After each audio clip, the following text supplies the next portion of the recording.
I myself I was born and brought up in a Muslim family.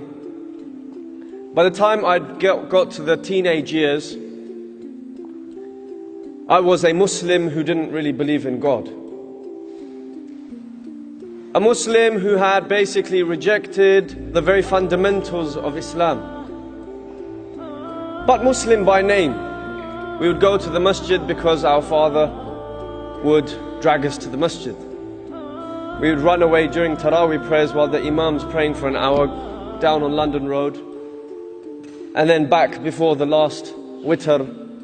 And when Dad asks, where have you been? Oh, I was in the back row, I had to make wudu, and then I got to the back row. We had no interest whatsoever with Islam. No interest in Islam at all. Until a period came, I was studying, where I came home from school one day, and I saw a small booklet on the floor. I opened the door, and there's a small booklet. And the booklet is called, Do You Know This Book? So I thought that's a strange title. How can I know the book before I've even read it? And it had no indication that it was something to do with religion. So I picked up this book.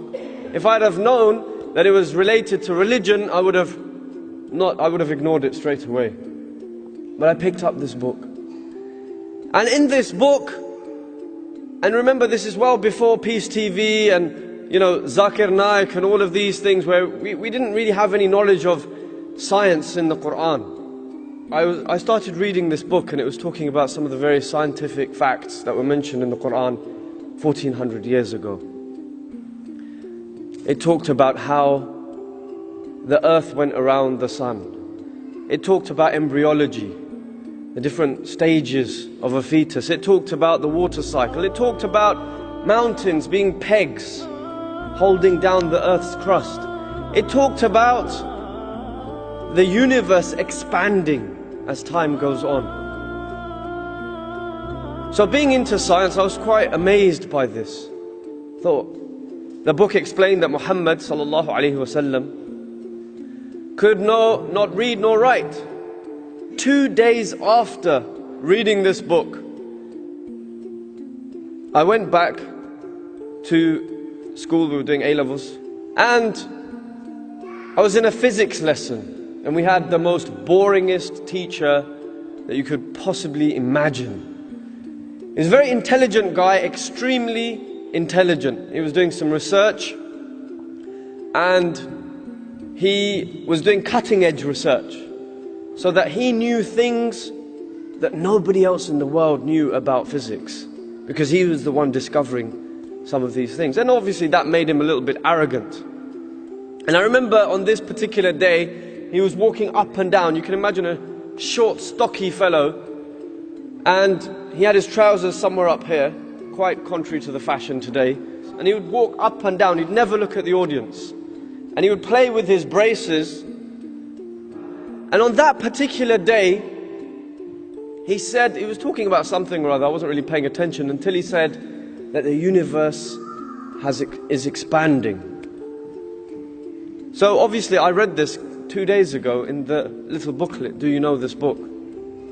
So I put up my hand. I said, Sir, how long ago did we discover this? How long ago did we discover this? And I remember his reaction. It was a defining moment in my life. He puffed up his chest, he lifted his head, and he said, oh, it's been about 40 years now. 40 years. But this was mentioned in the Quran 1400 years ago. I was flabbergasted. I went home, and in this small booklet, it referred to another book. It said, please refer to a book called The Bible, the Quran and Science by Dr. Morris Bucay. Many of you have probably heard of this book. So I looked for the nearest religious person. Where can I get this book? And I found my mum. So I said, Mum, where can I find this book? The Bible, the Quran and Science by Dr. Morris Bucay. And she said, it's on your bookshelf. She had actually put it on my bookshelf, hoping that one day I will read this book. So I read through this book, and it talked about the Quran and some of the scientific miracles in the Quran, and it talked about the Bible, and I went to the various churches to find out about what they have to say in response to the claims made by Dr. Bukai. But eventually I went around in a circle. Even though I was so averse to Islam, I eventually came back to Islam itself through this booklet. There's someone unknown in this story. And for me, this person is the most important person in this story. And that is the person who posted this booklet through my door. I don't know who this person is. I don't know how old he is or she is, or if they're rich or poor, or which nationality they are. I don't know their education. I don't know anything about this person. But this person, by doing a deed which may have taken just a few seconds or a few minutes, posting this booklet through my door, he changed my whole life. My whole life changed. And for me, this person, what I find most amazing about this is that every act of worship that I do, whether it's a prayer, whether it's, any act of worship that I do, fasting, whether it be giving zakah, giving lectures, any act of worship that I do, this person, inshallah, gets a copy of that deed. That's amazing. And I don't know anything about this person. In fact, this person may not even know who I am. But they felt the need to post this booklet through my door. And how many other people, or how many other people's doors did this person post this booklet through? And imagine this person might turn up on the Day of Judgment because of these few people, or maybe many people, that they have managed to, by the grace of Allah, to help, to guide, by the grace of Allah, to Islam. How much of their reward has this person taken? For me, this is amazing. On the Day of Judgment, and this is the important point here, the Messenger of Allah sallallahu alayhi wasallam said, "Ad-dalu ala al-khayr kafa'ilihi," or kama qal, that the one who guides another to do good, he is like the one who did that good himself.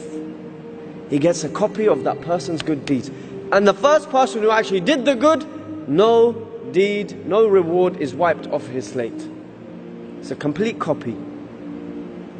So you can imagine, by giving da'wah to a person, whether that be with the tongue, whether that be financially, by sponsoring something, a CD, a book, a DVD, whatever that may be,